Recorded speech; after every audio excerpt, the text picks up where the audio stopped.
Hello, my name is Stuart White, and I'd like to demonstrate to you a game I made in my first semester of my course at Kingston University of Games Technology. This here is a video game called Meltdown, and it was made with something called GFC, which is a derivative of STL, the library for C++. We were given this language, or this library, and given the opportunity to make anything we could within the 3.5-month period as our first project. And this is what myself and a young man called Gareth Deakin came up with. The controls are quite standard. You've got left, right, jump, and fire. The only oddity is the switch gravity, which is integral to the gameplay, but I'll go ahead and play through right now and show you how it works. So you're Frank, and you are a little robot stuck on this ship which is in a state of meltdown. And in order to prevent the meltdown, which you see along the top here, counting down, you must collect these crates, 5 in all, and every time you collect 5, a coolant hose is released, and you may collect the coolant to try and reduce the meltdown bar at the top there, or expand it, to be honest. Now the gimmick is switching gravity and repeating it in this fashion in order to remain in the centre, which at this stage I've now refined quite a lot, but quite a lot of people when they first move into it find that quite a challenge. Your aim is to get as high a score as you can within the time that you allow yourself. Clearly, I mean, the more junior at the game you are, the much sooner you will end up dying, and the lower of your score.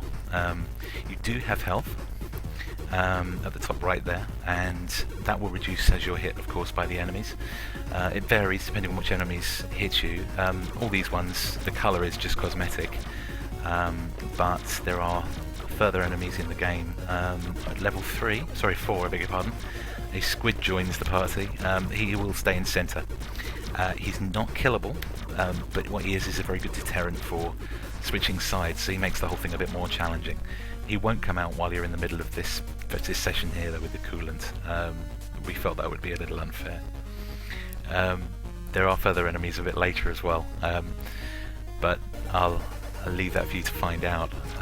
There's 10 levels in all. Once you hit level 10, you do keep getting coolant every 5 crates, but the levels don't increase. We just felt that it was busy and as hard as it could really get at that point. You wouldn't want to make it any harder. It would just make the whole thing rather foolish.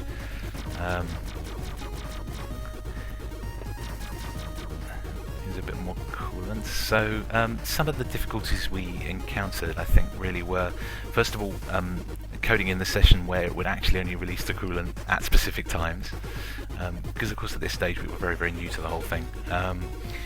Once we'd done that, really the difficulty was just getting some kind of a sensible balance.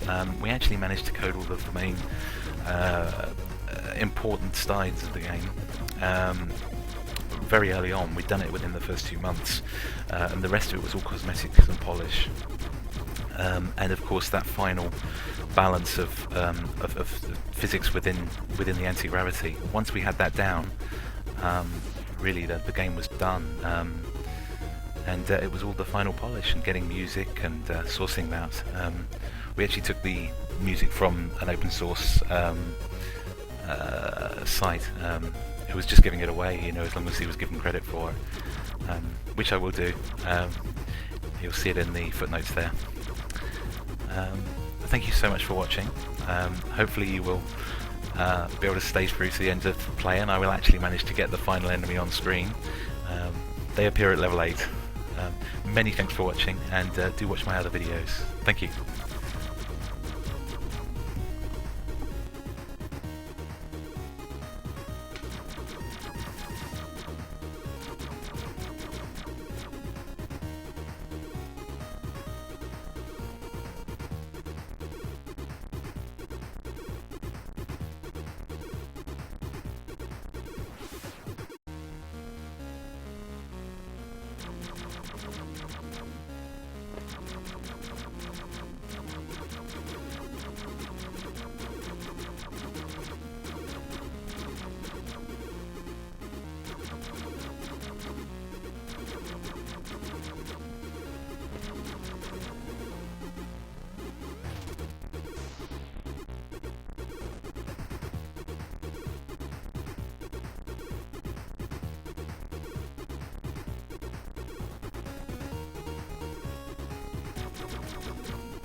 And there you have it. Again, thanks very much for watching, and please do watch my other videos.